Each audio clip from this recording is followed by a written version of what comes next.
What you gotta do is beat the machine. Try to hit selected targets to increase your score. Put the ball through numbered or lettered sequence lanes to advance bonus, or to light up selected thumper bumpers. You can beat this game on points, by lighting the special, or by matching. But remember, you've got to keep the ball in play or... Okay, you drained. You've got 4 more balls left, so let's go.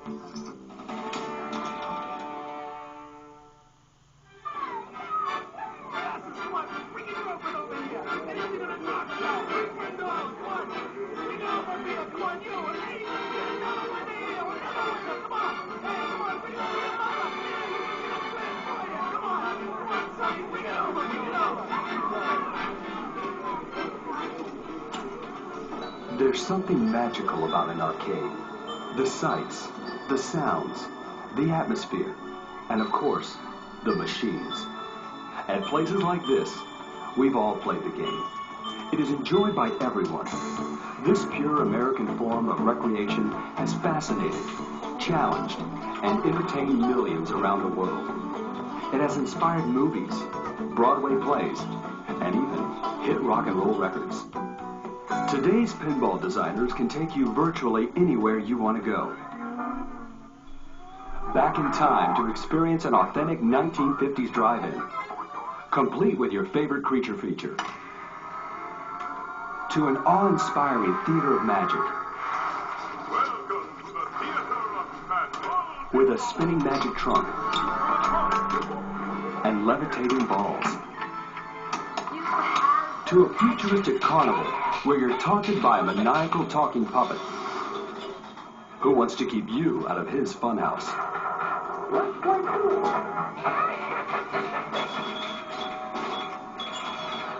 Or even on a mission into space.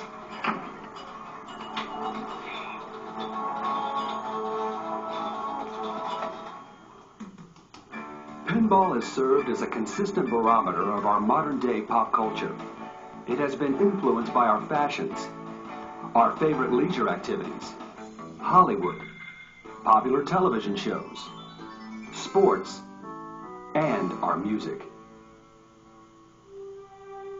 What used to be simple to manufacture now requires teams of designers, artists,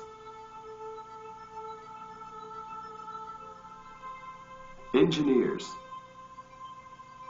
assemblers,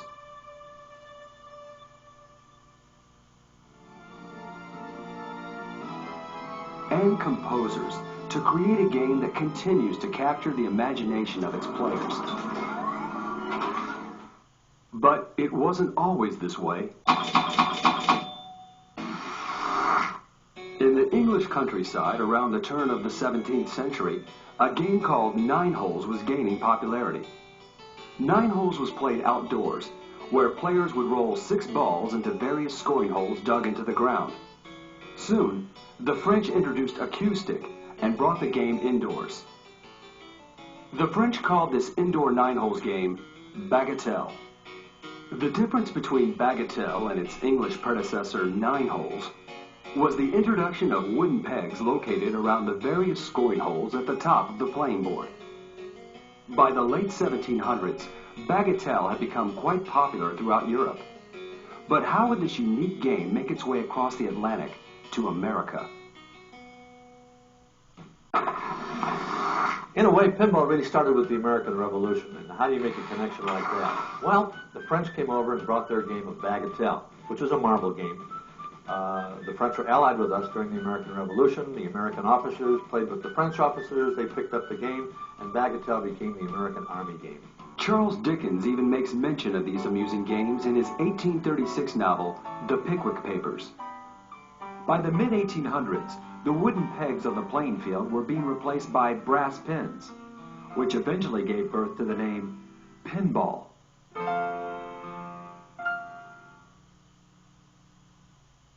Bagatelle was very popular throughout the United States during the mid-1800s. This political cartoon depicts Abraham Lincoln and his cabinet playing a leisurely game of bagatelle. Meanwhile, the English had come up with their own unique version of bagatelle, and it was called cockamaroo. The significance of this English gambling game was the introduction of shooting lanes on the far left and far right sides of the board. Another interesting aspect of Cockamaroo was the use of immediate on-site scoring capabilities through the use of these scoring troughs. In America, a game called Tivoli became the Americanized bagatelle board. The popularity of Tivoli grew fast, and in no time at all, it was popping up in barrooms and saloons across America. By the 1860s and 70s, as saloons and gambling parlors began to sprout up across the United States, American inventors, manufacturers, and game makers were entering the gaming market at an astounding pace. Meanwhile, with its dual-channel ball introduction lanes, pins, pegs, and scoring troughs, Tivoli would remain popular in the U.S. until the early 1900s. One of the single most important patents in pinball's history was issued to Montague Redgrave of Cincinnati, Ohio. His invention, the ball shooter, known today as the plunger. Redgrave has been called the father of American pinball, and this is his game. Improvements in bagatelle. Montague Redgrave would never realize the true significance of his invention, for what he had created was the first true pinball machine. Montague Redgrave came here in 1871, took the bagatelle game, and took a brand new technology, the ability to wrap a steel wire into a spring. He put that spring on the end of a shooter, put the shooter on the game, and that's precisely the same shooter we have today in pinball. Redgrave's wonderful new game, with its bells and spring-loaded plunger, was very popular indeed. Redgrave's game did very well in the gaming market from the 1880s until the early 1900s. Almost everything in the world of coin-operated games and arcade devices seemed to be coming out of Chicago around the turn of the century. When you're talking about the industrial age, it had to be Chicago because it had tremendous labor pool. In the year 1905, only 1 out of 10 Chicagoans were native-born Americans. And these were people that came from Europe with talents and skills. They worked in machine shops. They knew what was going on, and so they helped the city industrialize, and that was the labor pool that led to the coin machine industry.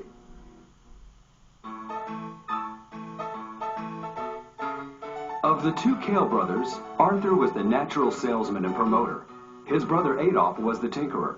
Together they would play a very important role in pinball's history with this game called Log Cabin.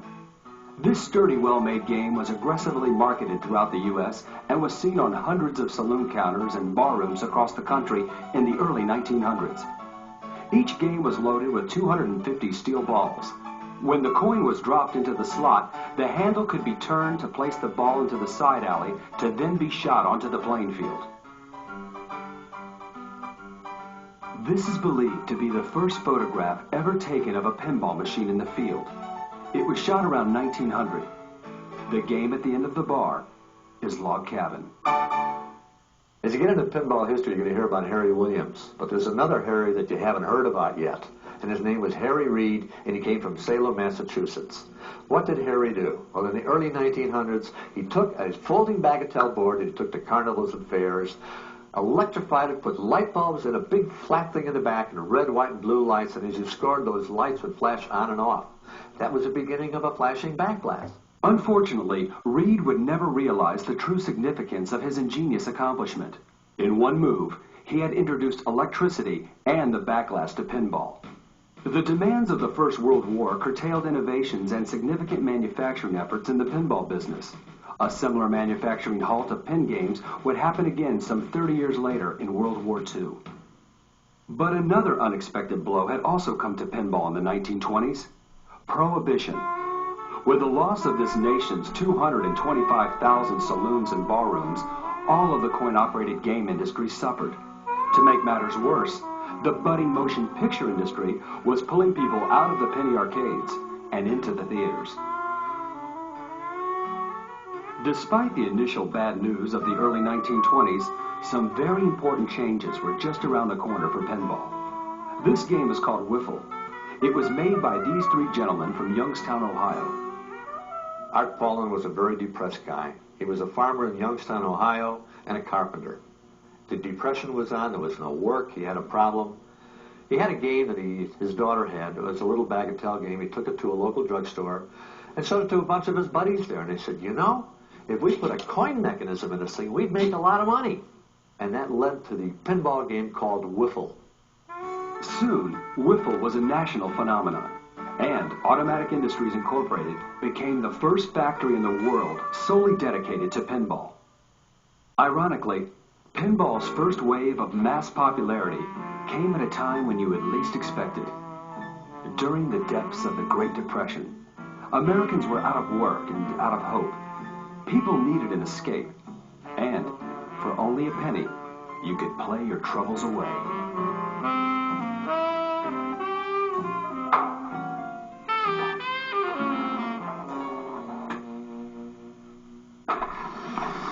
In the late 1920s, a young entrepreneur named David Gottlieb was traveling the American Southwest. As a distributor of punch cards and test-your-grip machines, he realized the opportunities available in the budding coin-operated amusements industry. David Gottlieb was about to make pinball history. In 1931, Gottlieb introduced a machine that would generate a wave of excitement that is still felt to this day. Baffle Ball was the world's first mass-produced and mass-marketed pinball machine, and David Gottlieb was about to become a very wealthy young man. Well, Baffle Ball was offered for sale in 1931 for a cost of $17.50, and you get 7 balls for 1 penny, and some distributors purchased the game and put it out, and after 1 weekend, they realized with more than $17.50 in the cash box, the game has paid for itself in a couple of days. So consequently, the demand became significant for the game, and they built over 60,000 of them. Ray Maloney worked for a small game distribution company called Line Manufacturing. Due to the demand for his game, Gottlieb would turn to Line Manufacturing to serve as one of the many distributors of Baffle Ball. When Ray Maloney took a look at Gottlieb's wonderful machine, he saw a unique opportunity for wealth and fortune. Dick Buchel explains. One of the really great geniuses in pinball was a marketing guy, and his name was Ray Maloney. And he sold punch boards and things like that. He was a distributor for games. So he was a distributor for Baffle Ball. But Gottlieb was so behind in orders, he couldn't get delivery. So he said, I'm going to make my own game. So what he did is he took a game, somebody brought it to him, he took the cover of a magazine called Ballyhoo, which had a big harlequin design, put the design on the game, put the name on the game, took the thing to the show, built a big booth. And you've got to remember now that most of the people that were in the business were veterans of World War I. So he took the tune of Mademoiselle from Armentières and said, what'll they play in 32 Ballyhoo? What'll they play in 32 Ballyhoo? He named his company after it, Bally. 40 years later, his company name would be mentioned on a hit rock and roll song by The Who from the rock opera Tommy. Soon, Bally was surpassing Gottlieb with over $1 million in annual sales. Pinball was spreading like wildfire across the country. In 1933 alone, there were well over 75 companies manufacturing pinball games. During the early 1930s, playing balls changed from marbles, which were prone to chipping, to the steel ball bearings that we still use today. The first boom era of pinball was from around 1930 to 1934. During those years, most all of the games maintained the simple bagatelle format, a plunger or shooter handle, and a variety of holes surrounded by pins on a slanted board. While the majority of the new pinball games were coming out of Chicago in the early 1930s, an independent game designer named Harry Williams in Southern California was working on new ways of reintroducing electricity to pinball. For the very first time, Harry Williams came out with a game called Contact. Battery powered. It not only allowed the player to see how a ball was able to be kicked out of a hole using a plunger on a solenoid that kicked the ball out. Secondly, it had a lighting effect on the game. And third, it did another thing which was not done up to that time. It had sound effect in the game, which gave a little ringing bell when you accomplished something. Pinball was suddenly a fast-moving action game, and Contact was a smash hit. Harry and his partner, Fred McClellan, could hardly keep up with the public's demand. Soon, all of the other manufacturers were utilizing the mighty electrical solenoids to propel the balls on the playing field. This spelled the end for the old gravity-controlled machines. When Williams introduced the bells to contact, he soon realized that players demanded sound. In fact, 3 times as many players were plunking their coins into the contact game as opposed to the silent games. Production in the pinball industry was at an all-time high. By 1934, thousands of new electronic machines were being produced by close to 100 different manufacturers. Williams, who would go on to become one of pinball's greatest designers, brought many important innovations to the game, including the pedestal tilt. He came up with a little pedestal that you had a little ball, small ball, placed on the top of this pedestal. And as you put in your coin, the pedestal came up, the ball was sitting there on top of this pedestal. One day Harry walked into the location watching them playing his game with that little pedestal and the ball on top. And he listened to them playing, and then all of a sudden he heard somebody yell, "Hey, he tilted the game!" The ball fell off. And from that day on, he used the name tilt. The pedestal tilt later evolved into the pendulum tilt, which is still in use today. Williams also invented the free game wheel, which would reward the player with a replay or a credit as opposed to a monetary payout, thus creating the industry term for amusement only. Harry Williams' expertise in the new and exciting world of pinball was making him renowned in his field.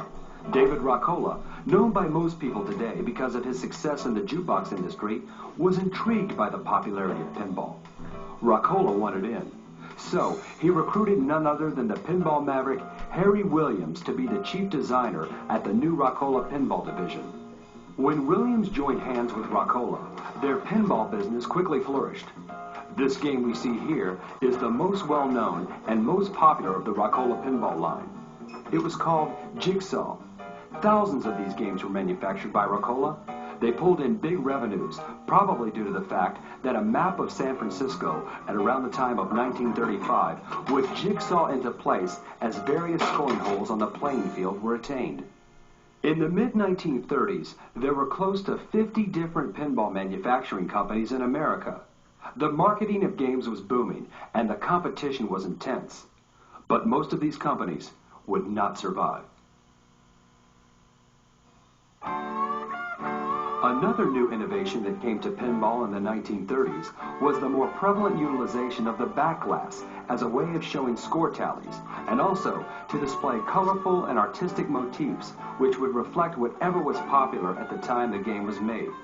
The first back glasses were small, but soon would grow in size, giving the back glass artists more space to create and giving the players more to look at.